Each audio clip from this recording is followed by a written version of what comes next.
आइए आज हम एक दिलचस्प कहानी सुनते हैं। यह कहानी है हमारे राष्ट्रीय ध्वज तिरंगे की। इस तिरंगे को आज हम पूरी शान से लहराते हैं। आजादी के जश्न पर हर साल अपने घरों पर लगाते हैं।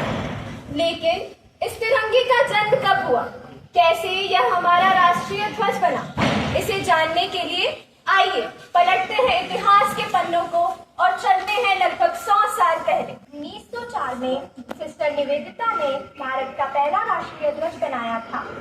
उनका असली नाम मार्गरेट एलिजाबेथ नोबल था और वे स्वामी विवेकानंद जी की शिष्या थी।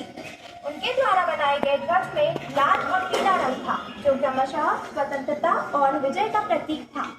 ध्वज में भगवान इंद्र के वज्र का प्रतीक भी था, जो शक्ति और साहस का प्रतीक माना जाता है।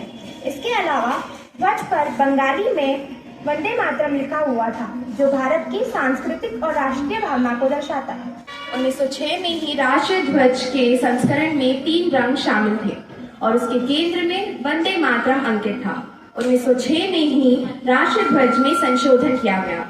1907 में श्याम जी कृष्ण वर्मा, मैडम भिखाजी कामा और वीर सावरकर जी ने राष्ट्रध्वज का एक नया संस्करण विकसित किया था, जिसमें डिजाइन और रंगों में दोनों में बदलाव किए गए थे।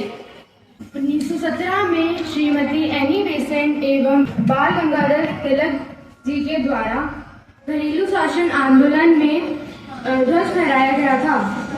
1921 में आंध्र प्रदेश के एक युवक पिंगली वेंकैया ने एक झंडा बनाया और गांधी जी को दिया, जो 3 रंगों में था और जिसके मध्य में एक चरखा बना था। 1931 में इसी ध्वज की पट्टियों के रंग में परिवर्तन किया गया। 22 जुलाई 1947 में संविधान सभा ने पिंगली वेंकैया जी के द्वारा डिजाइन किए गए वर्तमान ध्वज को भारतीय राष्ट्रीय ध्वज के रूप में अपनाया, जिसमें चरखे के स्थान पर अशोक चक्र को शामिल किया गया। यह तो थी हमारे राष्ट्रीय ध्वज के जन्म की कहानी। अब जानते हैं हमारे राष्ट्रीय ध्वज के और रोचक तथ्यों के बारे में। क्या आप जानते हैं, आजाद भारत की पहली सुबह को जिस तिरंगे को लाल किले के प्राचीर से फहराया गया था, वो तिरंगा कहाँ है? 12 फीट लंबे और 8 फीट चौड़े इस तिरंगे को आर्मी की सिख इन्फेंट्री बटालियन द्वारा फहराया गया था और वही तिरंगा आज भी दिल्ली में आर्मी बैटल ऑनर्स मेस के द्वारा सहेज कर रखा गया है।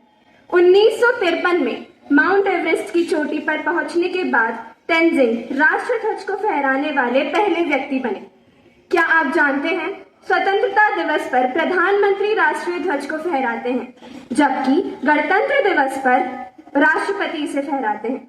हमारे इस राष्ट्रीय ध्वज को केवल एकमात्र BIS सर्टिफाइड और ऑथराइज्ड यूनिट KKGSS अर्थात कर्नाटक खादी ग्रामोद्योग संयुक्त संघ के द्वारा ही बनाया जाता है, जो कि हुबली कर्नाटक में स्थित है।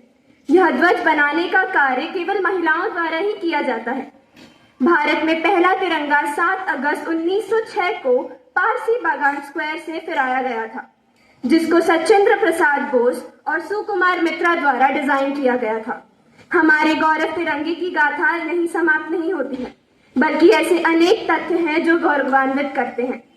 लेकिन आज के लिए सिर्फ इतना ही, फिर मिलेंगे नए तथ्यों के साथ। जय हिंद, हर मन तिरंगा, धन्यवाद। स्कूल क्लैप गो।